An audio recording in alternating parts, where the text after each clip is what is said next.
Hello dear student, welcome to physics cinema. आज के इस वीडियो में हम लोग JEE मेंस 2022 में फिजिक्स से आए एक क्वेश्चन को सॉल्व करेंगे। यह question laws of motion chapter से लिया गया है। तो आइए क्वेश्चन को देखते हैं और इसको सॉल्व करते हैं। A disc with a flat small bottom beaker placed on it at a distance r from its center is revolving about an axis passing through the center and perpendicular to its plane with an angular velocity omega। जैसा कि आप animation में देख रहे हैं कि एक disc है, उसके ऊपर डिस्क के सेंटर से r डिस्टेंस पर एक बीकर रखा हुआ है और यह जो डिस्क है अपने सेंटर के चारों तरफ रिवॉल्व कर रहा है और जो रिवॉल्व कर रहा है उसका जो एंगुलर वेलोसिटी ओमेगा हमें दिया गया है और coefficient of static friction between the bottom and the beaker and the surface of the disc is mu. और डिस्क और बीकर का जो बॉटम है उसके बीच का जो कोफिशिएंट ऑफ फ्रिक्शन है वह म्यू है। The beaker will revolve with the disc if, इसमें बोल रहा है कि बीकर जो है डिस्क के साथ रिवॉल्व करेगा, यानी स्लिप नहीं करेगा, बीकर स्लिप नहीं करेगा। इफ, इसमें चार कंडीशन दिया गया है और इस चारों कंडीशन में से बताना है कि कौन सा कंडीशन सही है। तो आइए हम लोग इसको देखते हैं और सॉल्व करते हैं। तो देखिए, जब बीकर रिवॉल्व करेगा डिस्क के साथ यानी स्लिप नहीं करेगा, तो इसका मतलब हुआ कि बीकर सर्कुलर पाथ पर मूव करेगा।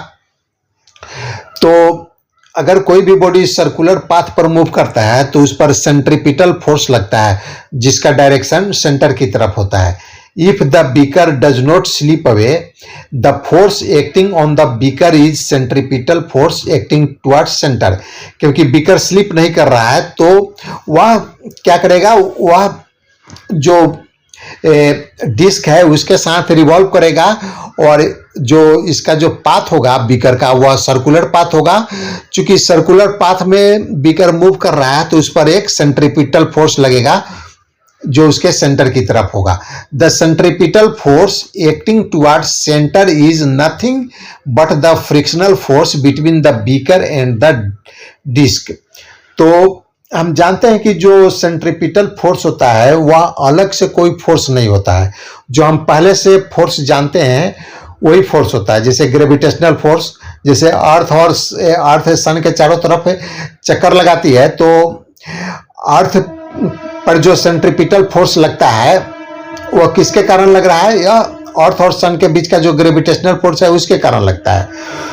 और इस केस में क्या हो जाएगा, जैसे दूसरे एक एग्जांपल लेते हैं कि हम एक पत्थर को एक स्ट्रिंग के साथ बांधकर हम उसको हॉरिजॉन्टल सर्कल में रोटेट कराते हैं। तो यहाँ पर जो स्ट्रिंग का जो टेंशन होगा वह सेंट्रीपिटल फोर्स प्रोवाइड करेगा स्टोन को। और इस केस में देख रहे हैं जो हमें क्वेश्चन में दिया गया है, तो इस केस में जो बीकर और डिस्क के बीच का जो फ्रिक्शनल फोर्स है वह सेंट्रीपिटल फोर्स प्रोवाइड करेगा। The maximum static friction force is FMX। यह होता है म्यू एन होता है, म्यू कोफिशिएंट ऑफ फ्रिक्शन और एन नॉर्मल फोर्स, यानी बीकर पर जो नॉर्मल फोर्स लगेगा परपेंडिकुलर डायरेक्शन में वह नॉर्मल फोर्स हो जाएगा। या इसको फर्दर सॉल्व करेंगे तो म्यू mg, एन का वैल्यू होता है mg के इक्वल होता है। where mu is the coefficient of friction, m is the mass of the beaker, g is the acceleration due to gravity. The centripetal force required to keep the beaker in circular motion is F centripetal। जो centripetal force का value होता है वह होता है mr omega square. m मास हो गया, यहाँ इस केस में बीकर का मास हो जाएगा और r जो जिस सर्कुलर पाथ पर मूव कर रहा है उसका रेडियस और ओमेगा जिस एंगुलर वेलोसिटी से मूव कर रहा है वह हो गया ओमेगा। और for the beaker to not slip F centripetal force less than equal to F maximum. अगर बीकर को स्लिप नहीं करना है तो क्या होगा, जो सेंट्रीपिटल फोर्स है वह लेस देन इक्वल टू जो फ्रिक्शनल फोर्स है उसके लेस देन और इक्वल टू होगा। तो सेंट्रीपिटल फोर्स होता है एम आर ओमेगा स्क्वायर, यह हो जाएगा less than equal to mu m g. इसको फर्दर सिंप्लीफाई करेंगे तो आर ओमेगा स्क्वायर हो जाएगा less than equal to mu g, और फर्दर सिंप्लीफाई करेंगे तो r less than mu g omega square होगा। तो ये हमारा जो ऑप्शन है यह ऑप्शन सही होगा। तो आज का यह वीडियो समाप्त हुआ। अगर आपको पसंद है तो इसे लाइक करें, शेयर करें। Thanks for watching.